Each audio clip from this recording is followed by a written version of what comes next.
Hello from Brussels. This week we're going to preview the Brexit talks that resume next week. Secondly, we're going to take a look at those big new ideas in transport policy. And third and finally, the big row in Brussels, but it ain't Brexit. And we're going to do all that without the waffle. Welcome to Mark's Week.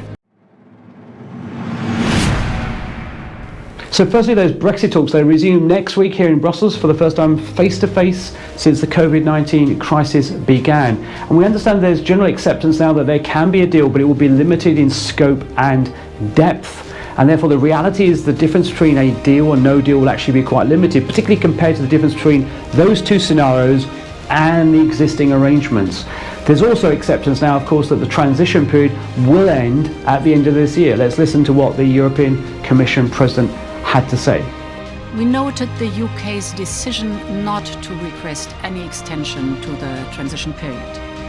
The transition period will therefore end on the 31st of December 2020, in line with the provisions of the withdrawal agreement. So bearing that in mind, on the 1st of Jan 2021, life will be very different indeed on both sides of the channel. And I think everyone's being told now, particularly businesses and organisations, start to prepare. Secondly, those new ideas in transport. We're likely to see a number of strategies that will guide transport in the coming years. Firstly, the Sustainable and Smart Mobility Strategy will be out in Q4, and Henrik Hollerlei gave us a few indications as to what to expect when he spoke to the Transport Committee of the European Parliament. We will identify, for example, ways to ramp up the production use of sustainable alternative fuels in key sectors like aviation and maritime through two new initiatives, Refuel Aviation and Fuel Maritime.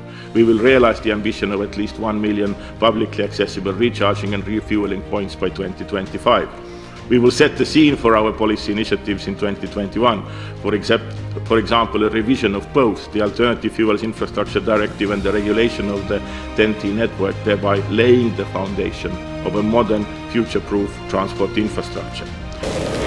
The other big idea will be announced on the 8th of July. That's the strategy for hydrogen, and it's likely to dominate thinking in the Commission. This seems to be their favourite technology, their favourite fuel. So there's going to be a lot of interest to see what's in that strategy, and we'll be bringing you a special report on that on the 8th of July. Third and finally, that big row, well, it's going to be about the budget, of course. There's a proposal, as we all know, to almost double the size of the budget, and there is a need now to get people together, and that's why the European Council, again for the first time since the COVID-19 pandemic began, will be face-to-face here in Brussels on the 17th and 18th of July. And really that's the big story, the big news, the big row that will dominate Brussels in the coming months. And it's a huge challenge, but also a huge opportunity, a massive amount of money to leverage change in industry, in transport, in the environment and in society.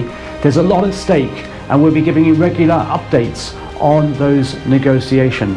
I hope you found Mark's Week interesting. I hope you read more in News and Views. I hope you enjoy our Song of the Week.